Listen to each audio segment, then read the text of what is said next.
And I think rightly so in many cases. But remember the higher perspective.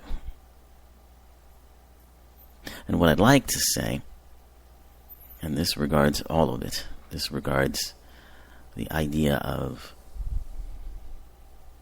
congressional oversight, which we're hearing a lot of, the talk of impeachment, the talk of Roe versus Wade, and abortion, and all of these things that we've been hearing so much about.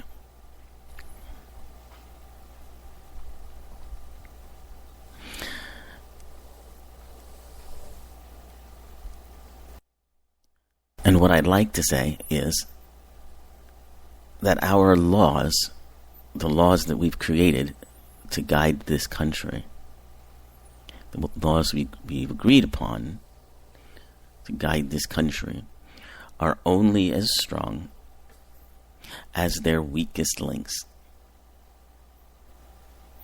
And from time to time, these things need to be tested. Well, I don't know if they need to be, but they will be. And it will point out the weak links. And those weak links are what need to be attended to.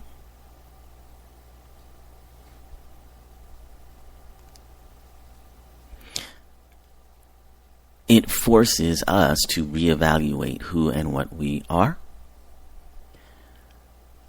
who and what we stand for, and who and what we want to be.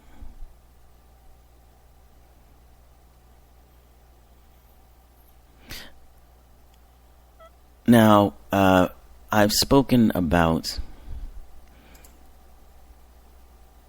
our current president.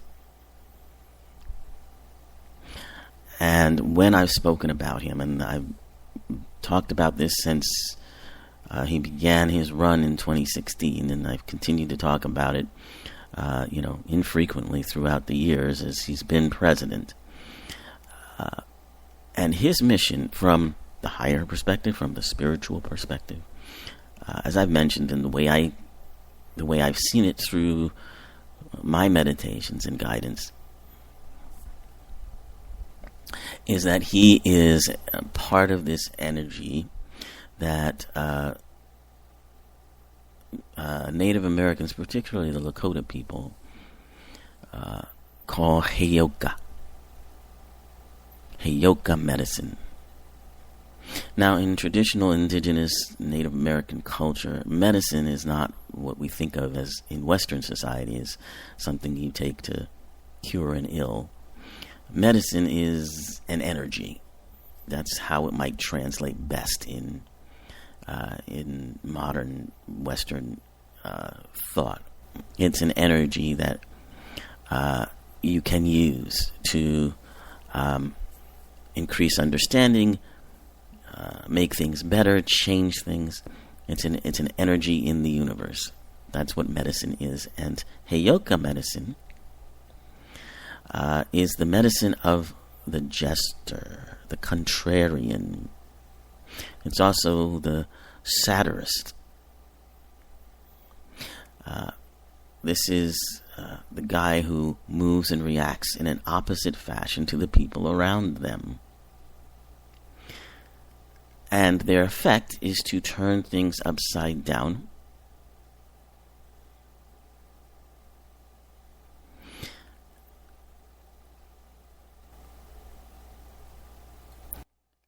And shake things up so that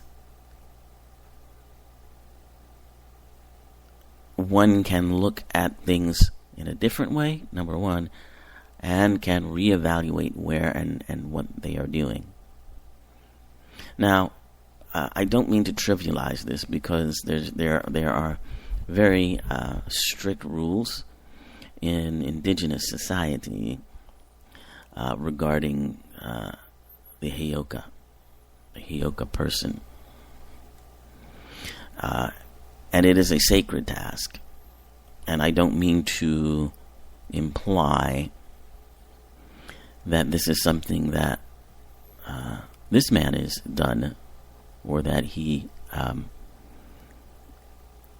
has the consciousness of it that a traditional Heyoka person in native tradition would.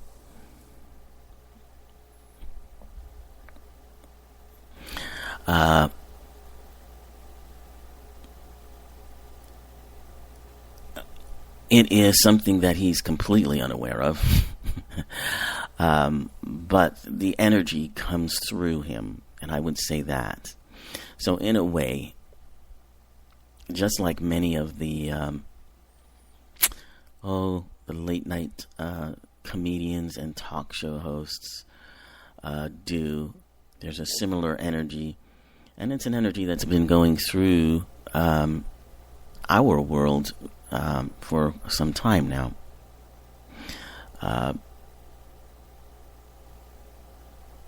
The energy of the sacred clown, and they serve an important role.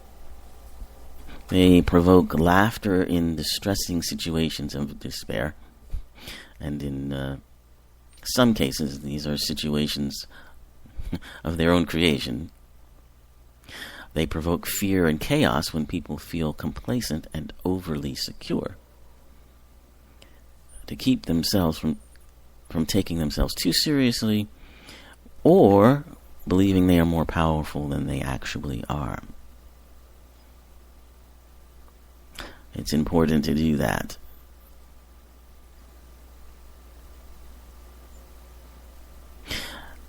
And in tribal society, these sacred clowns serve an important role in shaping tribal codes or laws. Unbound by societal constraints, the Heyoka were able to violate cultural taboos freely, and by doing so critique established customs. Now, paradoxically, by doing this, by violating these norms and taboos, they actually help to define or redefine acceptable boundaries, rules, and societal guidelines for ethical and moral behavior.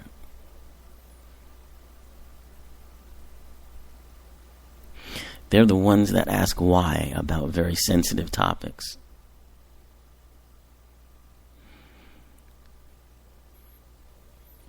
And they question the specialists and carriers of sacred knowledge, or those in positions of power and authority.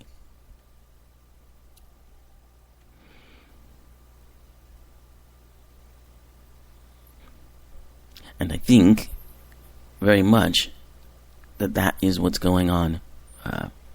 And again, much different from actual Heyoka in traditional indigenous society, who are aware of this, what their task is and what the energy that's supposed to be flowing through them, and have embraced the Heyoka energy.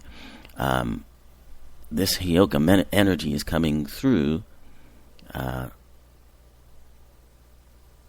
particularly, I believe, our president, but also through others as well, without an understanding of what they're actually doing in many ways.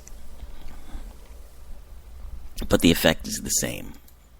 And because we don't have an understanding of that ourselves in this culture, but that energy does exist, it is something that it's incumbent upon those of us who understand what it means to get the connection, I think. And so, as I said, our laws, our taboos, our borders, our boundaries are only as good as their weakest link. And so by testing those, by pushing those, we find out where the weaknesses are. And then we strengthen them. And sometimes the way to do that is to turn things upside down, by being the Hyoka, by being the sacred clown, by violating taboos and norms in a way that is comedic, but also, quite serious, especially for those who have a strong connection and take, the boundaries very seriously. Okay, I've spent much more time on this than I expected to do, but I felt it was important to talk about, considering the important sort of, I believe, crossroads we're at right now in the world. But now I shall turn my attention to what I came here to do today, which is our Summer Wellness Edition. And as usually happens on this show, I don't get to everything I wanted to get to the first time around, so we will more than likely do a part 2 and possibly a part 3 if we don't get to everything during that time. So we're going to talk about watching your weight, because one of the things that happens during the summer, for people who may be on a diet, we often, through vacations and time off and other things, end up eating or doing things in a way that we wouldn't normally do. So we'll talk about, keeping the weight down. A lot of times people are thinking about keeping the slimming down for the summer. So we'll talk about some foods you can use to keep you healthy, and also a yoga pose that can help you with those abs and everything else. And we'll also be talking here about some ways you can de-stress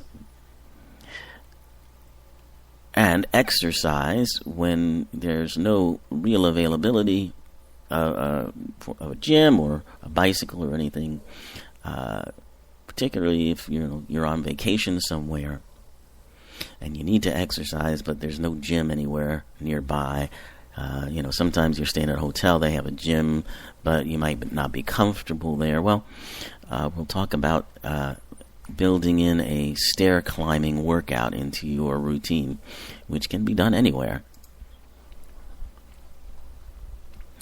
And also, again, what you are is what you eat. So we're going to be talking about things that you can use that you eat to address fatigue that you might feel. I know for me, summertime tends to be exhausting, even though you're supposed to be on vacation.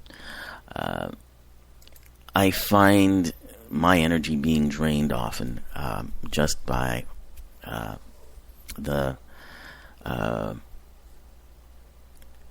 continued activity in the summertime, the rather long brightness of the days and the heat.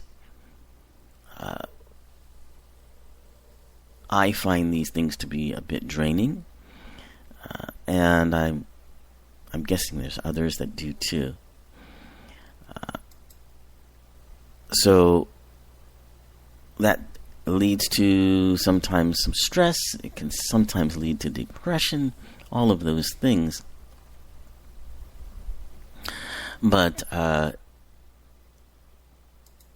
vacations, which are supposed to help you relax, often do quite the opposite. As you, I'm sure, know,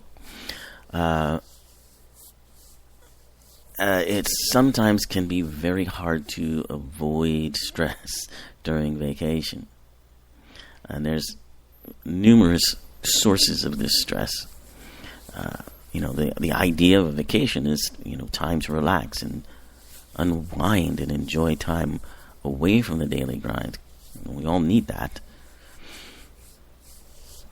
Because we need to take that step away in order to come back and be more effective.